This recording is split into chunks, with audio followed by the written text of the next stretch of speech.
And good afternoon, everyone.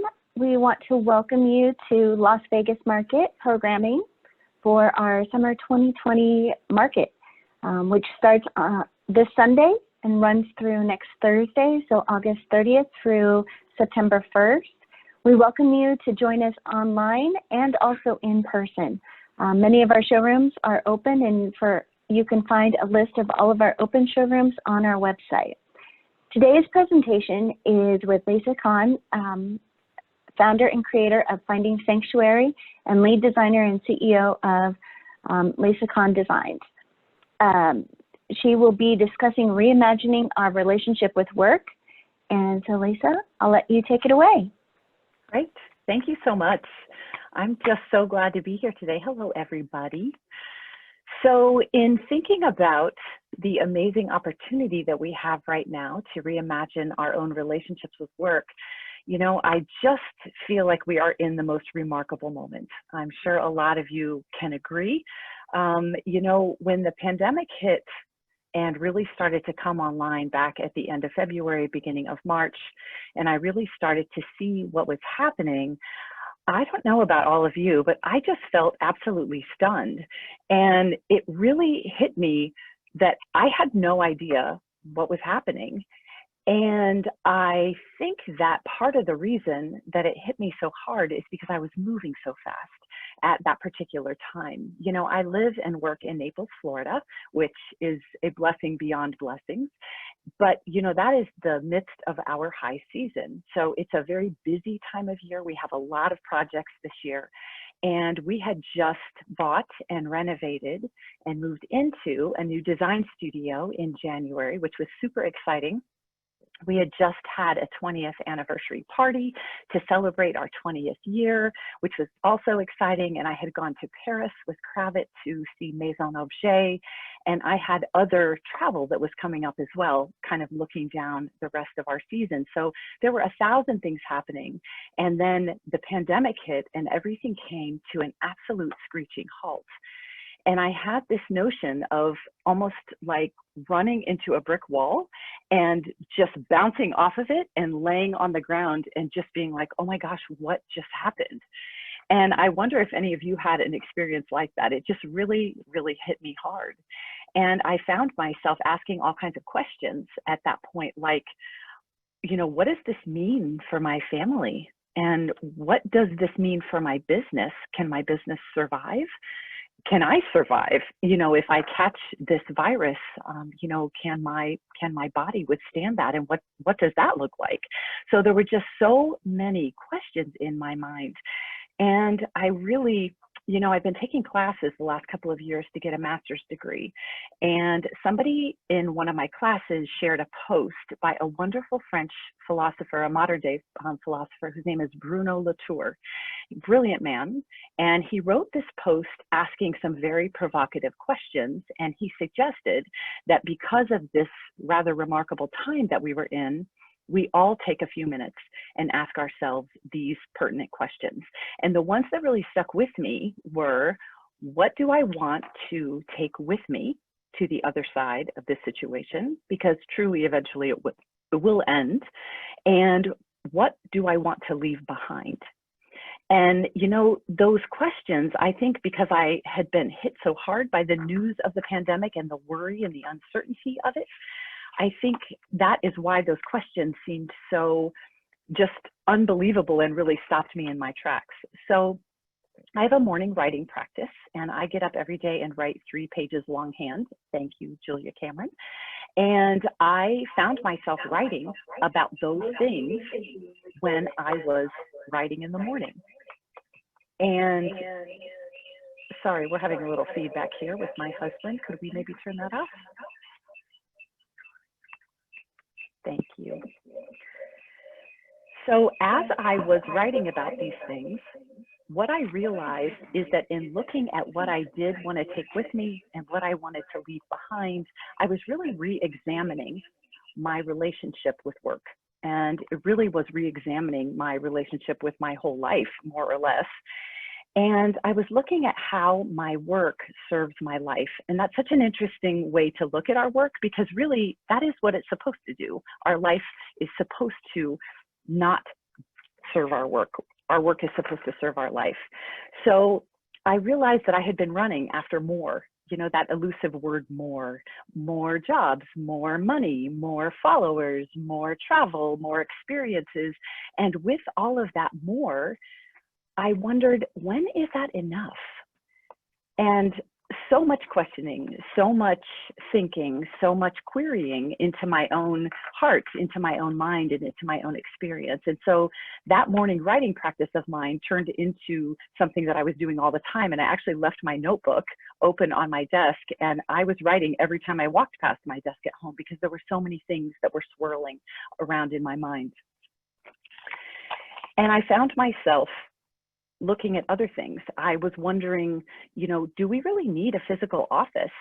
Can my whole team work from home and still be effective? Do we want to work from home?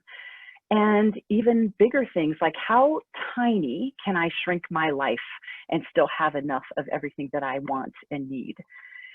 What do I want to let go of and not take with me? And also, the bigger question, the one that seems so hard to answer for whatever reason, which is, what is it that I actually really want from my life? And I don't know why that question trips us up as adults so much, but I know that it does. And I know that I'm not the only one who asks that. So why so many questions? I think, you know, facing our own mortality is sobering, and it certainly does cause a time of reflection and introspection. But so these thoughts just kept coming.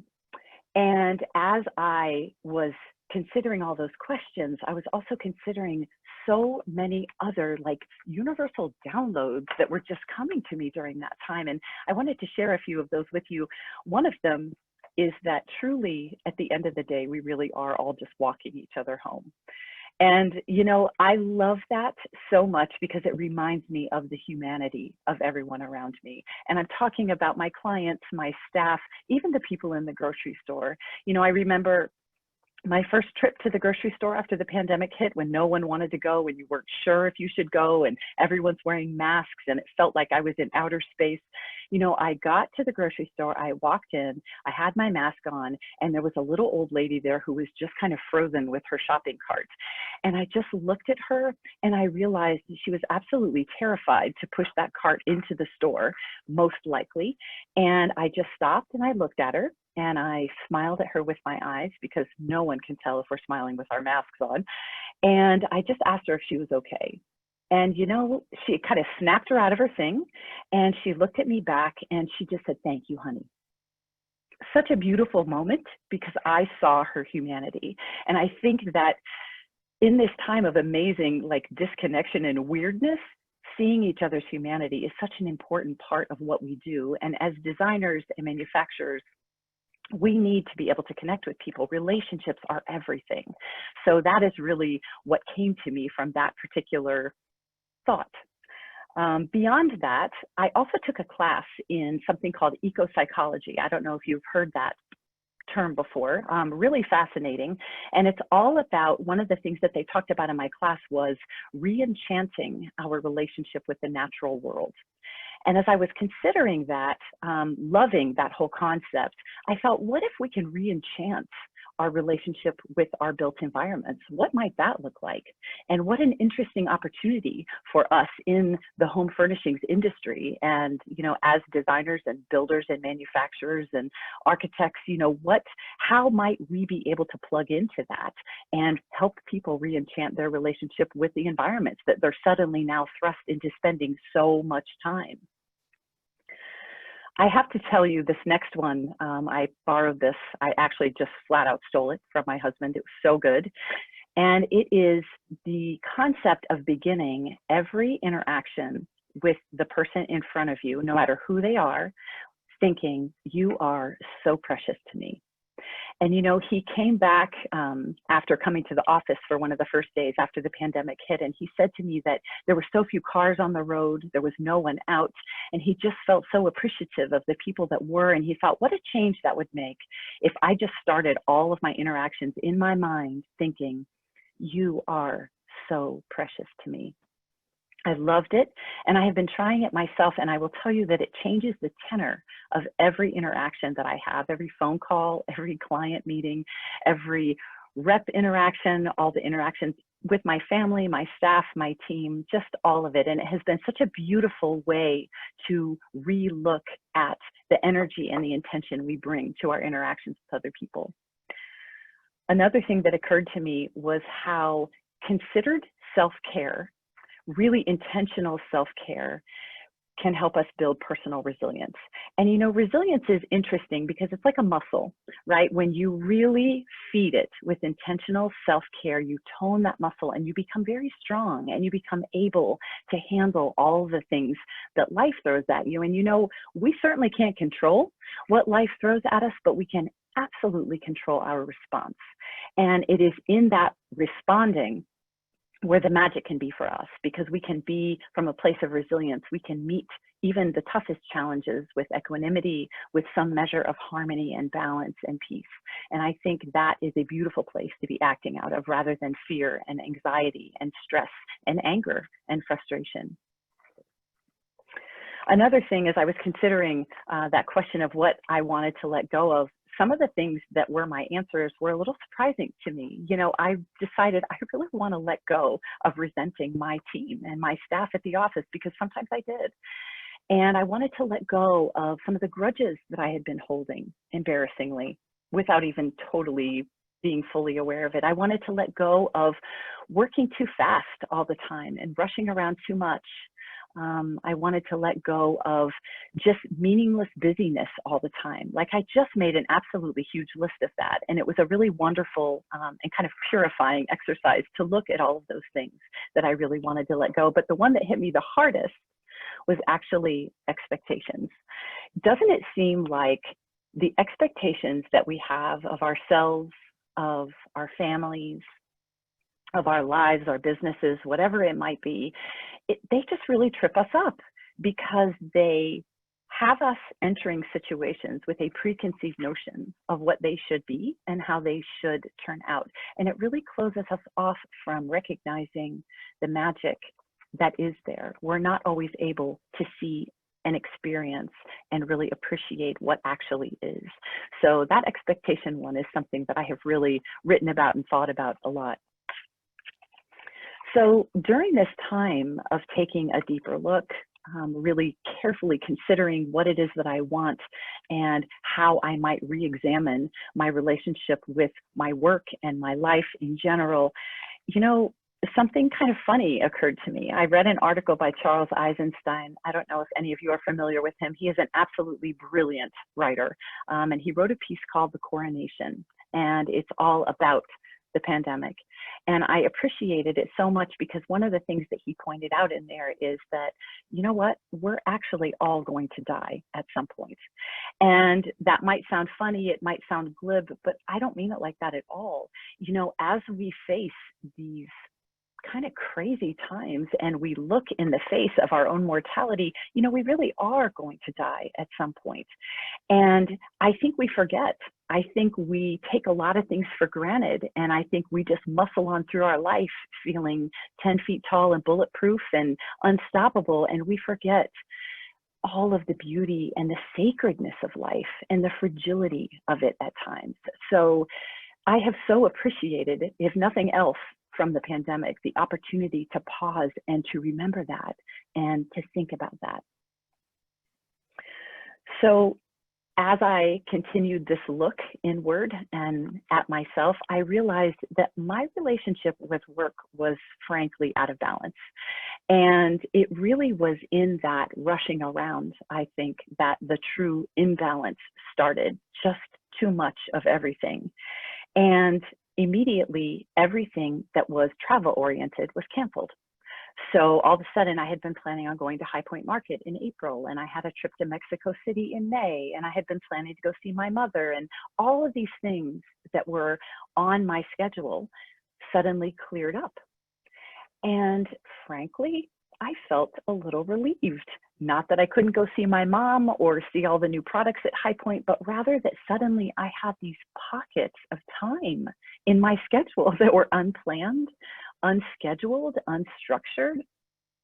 You know, when I was a little girl growing up in Northwest Ohio, when school would let out at the end of the spring and the summer would stretch before me, I loved that feeling. I just felt like summer stretched before me like a big, long, beautiful road with nothing that I had to do, nowhere that I had to be. And this feeling of grateful abundance always filled me. And I had a little sliver of that. I have to admit, it sounds so incongruous that at a time when there is so much suffering in the world and everything is so wild and uncertain and strange, that there could be that experience as well. But I did indeed have it. And that caused me to re-examine something else. I think I've been traveling too much. And I think that there is such a thing as too much when it comes to our work. So I mentioned before that I had been in a position of chasing more, looking for more jobs, more opportunity, more money, more followers, more of all of those things. And it was at this juncture that I really started to think about enough. And like, where do you find the answer to what is enough?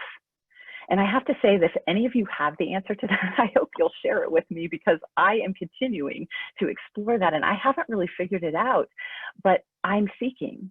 And I'm searching because I would like to know, where is that like magic threshold where you have just enough of everything that you need and it still allows you enough time for the unstructured moments as well. So something that came out of the rushing and the thought of how much I had been rushing around was, where are we going exactly with all of the rushing? And I don't really know that we are going anywhere. You know, it goes back to that old saying about the journey really being the destination. And that is what we're all doing. And so if we're not going anywhere and we're not actually reaching a certain destination where everything is suddenly going to be magically better, do we really have to move so fast?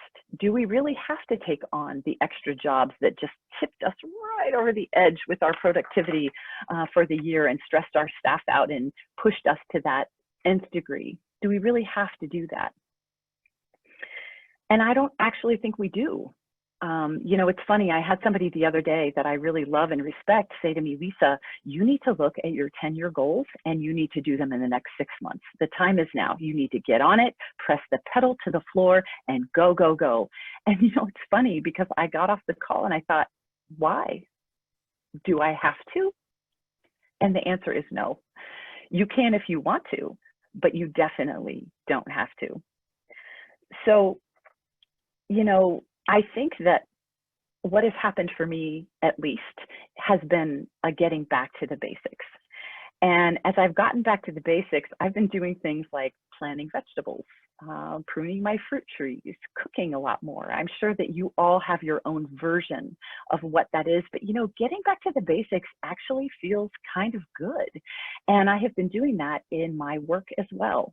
Getting back to the basics of our processes and the organization of our office and how we structure our projects.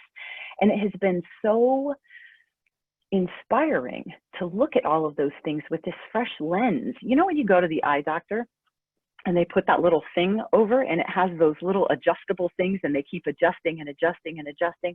I feel like what has happened is I had this magical adjustment and all of a sudden I can see things a little bit more clearly. That's the gift. That really is a true gift. So, you know, as we were talking a few minutes about facing our own mortality, you know, I don't mean to make a joke about that, but it does occur to me that we face our mortality every day just by getting up in the morning. And knowing that we do, I just think that it is time for us to wake up from that and realize that each day that we have is an unbelievable gift. And what are we going to do with this one wild and precious life that we have been given? You know, Mary Oliver passed this last year, and that was a line from one of her poems, one of my absolute favorites. In my world, work is a huge part of my life. you know, it's hard for me sometimes to even have a distinguishing line between what is my home life, my work life. It's all really just one big life that I'm leading. And as I have been really looking at some of the issues and the things that really weren't working on my end, I feel like the one thing that helped me get through it all, and I mentioned it before, has been self-care. And, you know, I had to be almost militant about my self-care in the beginning, because when I am overcome with fear and anxiety and worry and uncertainty, I find myself unmotivated to do anything. And I didn't want to do the things that I do on a daily basis that make me feel better. Things like my yoga practice, meditating, taking my time to write, like I mentioned before, you know, going outside and connecting with the natural world and watching the sunrise and doing the things that make me feel really grounded and good. I had to really make myself do those. But it's so funny, because in doing those and in experiencing all of this, I have really seen that I have never needed sanctuary more. And for those of you who know me, sanctuary is a very big part of my company's message. It's the way that I live my life. And basically, I see sanctuary as actively creating a space around you that is peaceful and nourishing so that you can be nurtured in that environment. And you know, it goes beyond that. It also is a life philosophy that I look at and base my actions and behavior on, the decisions that I make. And wow, I just have been so thankful for that message to have visited me and taken residency in my heart and my mind and my business and my life, because it has really helped me during this time to develop my own resilience. You know, and in a crisis, I think it's key that we continue to develop our own resilience. It's a way for us to stay sane. But back to the noticing and looking around and seeing things, I realized that I really don't have to rush around like I was, and that there are no badges for taking on more jobs and completing them by the end of the year. And there are no awards for giving away all of my energy and peace and time and resources to other people and leaving nothing for myself. There really aren't. And any of you who have a notebook, I hope you will write down this next thing. Are you ready? I am here to enjoy my life. That's what I realized. And that was profound. You would think such a simple thing. Of course, we're here to enjoy our lives, but I think we forget. I think we get caught up in all the things we're doing. And I think that with this opportunity to reimagine our relationship with work, we have the chance to rework the way that we are being in the world. And that really is what this all gets down to. How are we being in the world? Do you like the way you're being in the world? I realized that I liked some of how I was being in the world, but not necessarily all of it.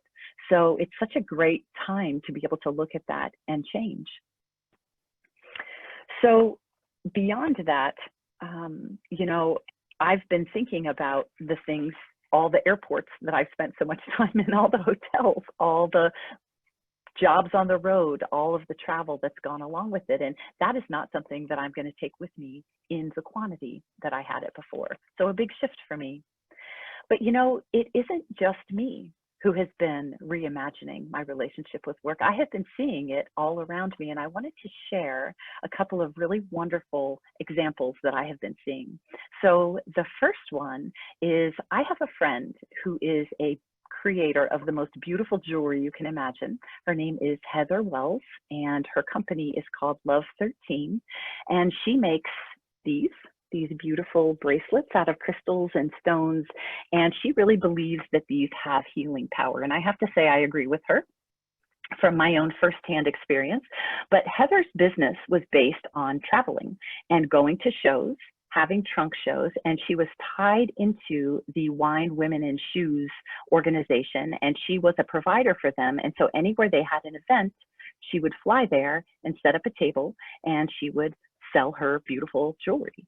And she had a very thriving, growing company, you know, but Heather also has a fifth grade son and a 7th grade son and a wonderful husband, and they have a beautiful house in Rancho Santa Fe, California. And, you know, Heather really didn't get to enjoy it that much. She was gone a lot. Every week she was gone for at least part of the week. And that's asking a lot of a person. And so the pandemic hit and all of her events were canceled in the same way that the events that I was going to were all canceled. So all of a sudden, Heather was home with her kids, home with her husband, able to plug in and be part of homeschooling and all the events that were going on. And it's really funny because she pivoted, and I watched her suddenly creating weekly videos on Facebook, sharing her knowledge of crystals. She created new pieces, new pandemic survival wear, you know, certain bracelets that were meant to help diffract negativity and other things that can really harm our overall wellness as people. And I just loved that. She created some extra pieces at different price points, so more of her jewelry could be out in the world. She did virtual trunk shows. And I have really seen her come on fire with all of this. And I was speaking to her the other day, and she told me that actually they've had their best first and second quarter that they have ever had as a company, and she hasn't been able to go anywhere. So what has happened in Heather's world is that all of a sudden, her reimagined relationship with work allows her to be at home and enjoy her family and still be able to be successful and grow her company. So beautiful to see and so inspiring. Another one that I have noted is we have a caterer here in Naples, just a wonderful young couple. Their company is called Crave, and very philanthropically minded. They have done a lot of events that I have attended, and I have used them for some of my own events as well. And when the pandemic hit, of course, all the events that they had been planning to do were canceled. And they were wondering what they were going to do. And they looked around and saw that in our community in Naples, we have a lot of elderly people, and a lot of people didn't want to have to go to the grocery and buy all the food to cook, weren't able to cook, didn't want to cook. And so they put together a really extensive list of meals that they would cook and deliver to your home or your office as you wanted twice a week. What a beautiful thing. I subscribed instantly and bought a bunch of meals from them, and it was really nice because it felt like my mom was here cooking for me during a time when I wanted comfort food and things to make me feel better. And, you know, they saw how successful it was almost right from the start. They were able to keep their employees and keep their people busy. And then they started to partner with some other food providers in our community, a beautiful bakery, a chocolatier, a place that does raw pressed juices. And now they were able to deliver even more things. So they were more relevant and more needed by all the people who were their customers.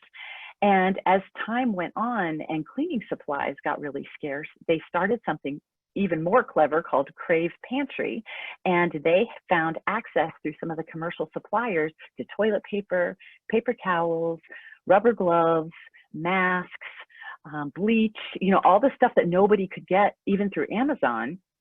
They were able to supply and deliver that as well. So they went from a grinding halt to being super, super busy. And it has been such a pleasure to support their local business as a local business myself, and to keep, you know, all the money in our community and know that it's helping them stay alive during this amazing time.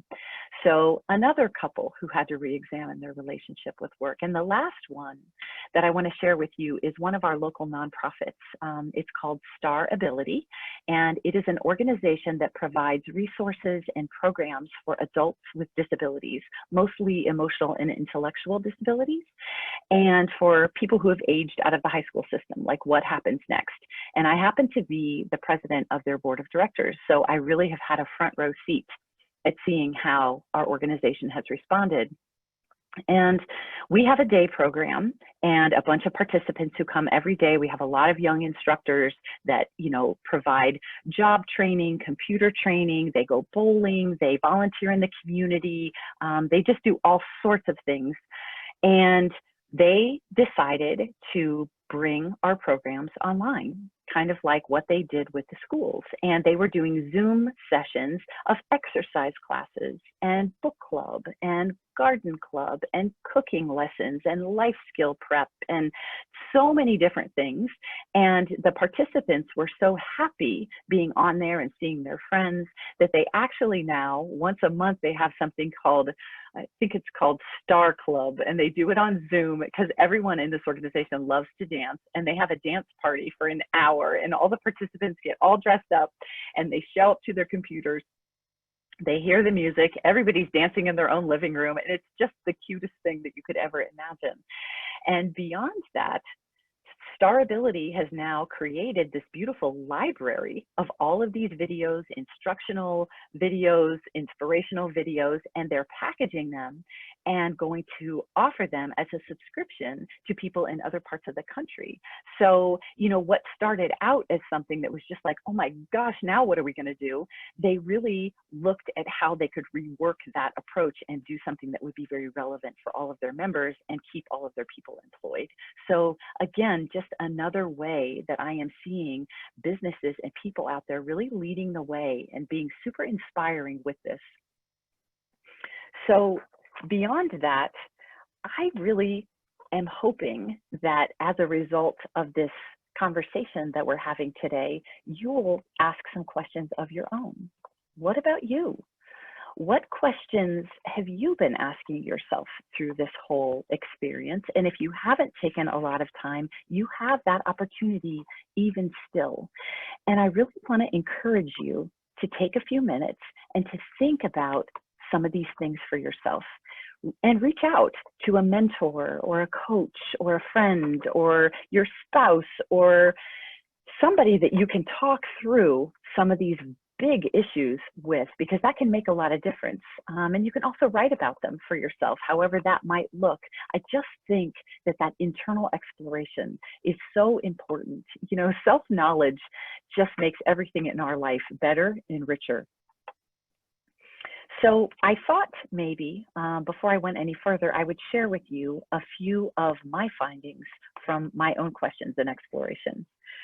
One of the first ones is, this probably will not come as a surprise, sanctuary is my jam. I love it. It is so beautiful to me, and it just works for me in every single way. And I am so grateful to have the understanding of what that is and to have sanctuary spaces at my house, at my office, in my car, wherever I go. I am just nurtured and held, and that is a blessing beyond blessings. Another one is that I really would like to know myself better and to continue that inward journey. So much goodness has come out of this for me in that inner reflection. I just really don't want to lose the thread of that, and I would like to continue.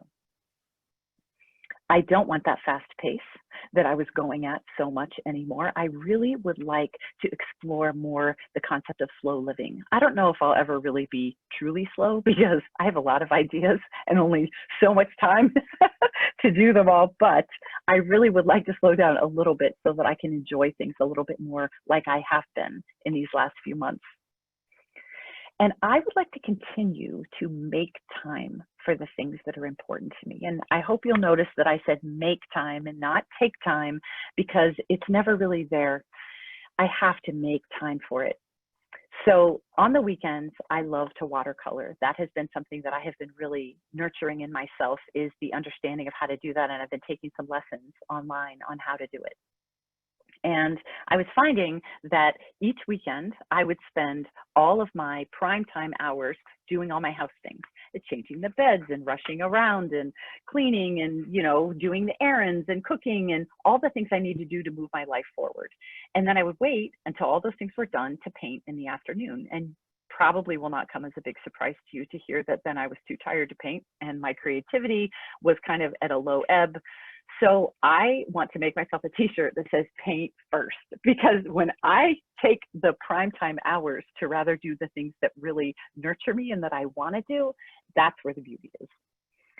Another one is that I want to rebuild my company. And I am actively doing that, actually, even as we speak. I have a bunch of new team members. We have this beautiful new studio that we're living out of these days. And I want Sanctuary to be part of every single thing that I do in my company. Every creation, every minute that we are creating, I want it as part of all of it. And I have been shifting things around to make that possible, and it feels incredibly good. And to that question, what is it that you want most in life? I actually finally have an answer. It's only taking me 52 years, I want you to know, to come up with this, but I finally have it, and here it is. I don't want more anything except for flexibility. I want the flexibility to be able to do what I feel like doing next. I love to jump down rabbit holes. When I see things that are interesting to me, I want to go explore what that is, check it out, see if it, try it on, see if I like doing it, experiencing it, reading it, having it, whatever that might be. And I would like to be able to do more of that. And I would like to have the ability financially, with my schedule and everything else, to be able to do that more. You know, it's funny because I realized that with all of the commitments that I had for myself, I had really kind of put myself into a timing straitjacket. So I'm taking the straitjacket off and looking for a little unstructured time now and then. I also found that in making myself ultimately available to everyone around me, especially clients, team members, family members, I really made myself unavailable to me. Quite remarkable, and really a sobering thing to realize, and something that I will have to continue, I think, to focus on to really make a meaningful change, but I want to. I've also realized I'm more resilient than I knew, and that I am rarely, if ever, bored. As I was watching everybody online say, oh my gosh, we're so bored, every day is like every other day. I actually, that was one thing I never experienced, because I have so many things that I love to do that I really liked having all of that time, and I could fill every minute of every day. I also have found that global change is possible. How amazing is that? If you would have told me back in January that our entire world almost could shut down on a dime because there was a pandemic, I would not have believed it possible, but we did. Global change is possible. Do you hear the angels singing? I think it's a hallelujah moment. And I think we need a little bit more change, but we can talk about that in a different talk. And the other one is that I really need to cling to a higher perspective. When I am down at ground level and I'm looking at something like a pandemic, I am so full of worry and fear and uncertainty that I have a hard time holding on to the better version of myself and acting in a way that is calm and resilient and intelligent. So when I can really appreciate what's in front of me and realize that everything is okay right now, that takes me up to another level, and I can look at things a little bit more objectively. And I think that objectivity is just, well, objectivity is everything, isn't it? And so as you are asking some questions of yourself and you are looking at things in your own life, you may find some things you want to change. And that can be scary. You know, I think as human beings, we can be rather resistant to change, but it also is a marvelous opportunity to reinvent so many different aspects of ourselves, our lives. Anything that isn't suiting us is up for grabs at this point.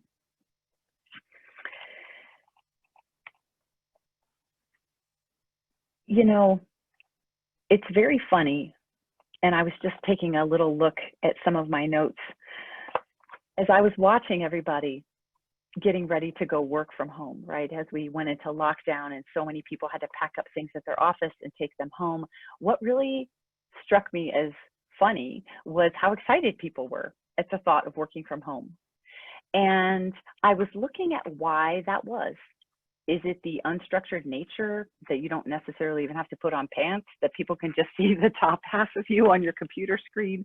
Is it the flexibility that it allows you to kind of move between different things in your life? I think it's bigger than that, actually.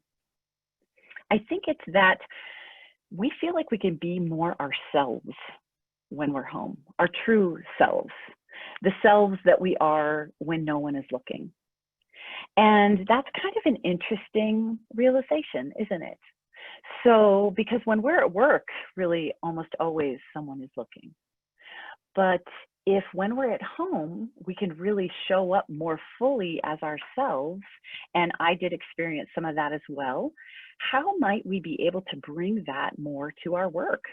And for me, I realized I actually like to get out of the house. I like to go to an office for work. And while I do appreciate now and then working from home, I don't really want to work from home full time personally. I like being here, interacting with people, changing my space, that kind of thing. I get a lot of energy from it. But I did find myself making things a little bit easier. And I found myself taking some home things to the office to make it a little more comfortable, some office things to the house to make it a little bit more convenient for the time that I had to work there. But I do have to tell you that in bringing things from home to the office, I did stop way short of ever wearing pajamas actually in my office, which I think is a big blessing and kind of a good thing. But it really begs this issue for more consideration of how can we really fully show up as ourselves as we are completely re-examining our relationship with work. Because wouldn't that make our relationship with work better if we could fully show up 150% of ourselves all the time?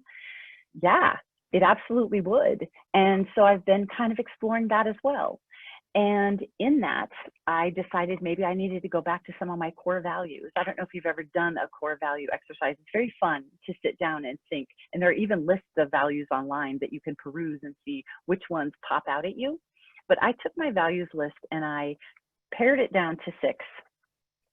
And they are resilience, humor, compassion, learning, honesty, and wisdom.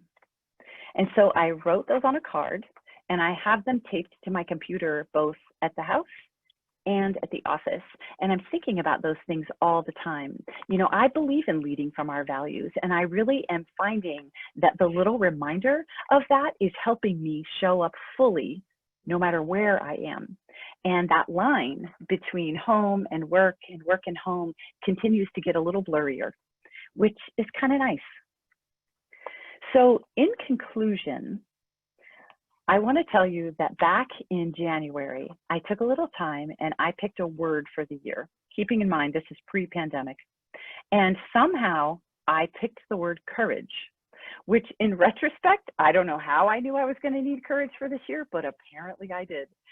And for any of you who have not picked a word for this year, I invite you to share mine, because it takes courage to live in the times that we're in. It takes courage to thrive when the world is suffering and there is so much heartache around us. It takes courage to re-examine our relationship with work and the way we are being in the world. It takes courage to take that inward journey. And my last thing that I want to share with you today is that, I've just been noticing this odd vibe in the world. There is so much discord, so much disconnection, disharmony, disappointment. So many people are divided and struggling. And I think it's because they are pushing for change. I think people want change. I know that I want some change, and I've been actively working to make it. And it occurs to me that the only way that we can have change in the world and change the world is to change ourselves.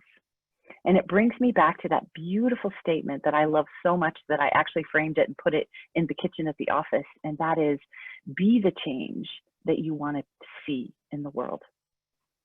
And that's what I'll leave you with all today. So I would love to answer any questions that any of you might have. But thank you. Thank you for being here with me today. And thank you for taking this little 45-minute journey. It's been fun. They tell me that if you type your questions in the Q&A button, that will pop up and that they can bring those to my attention.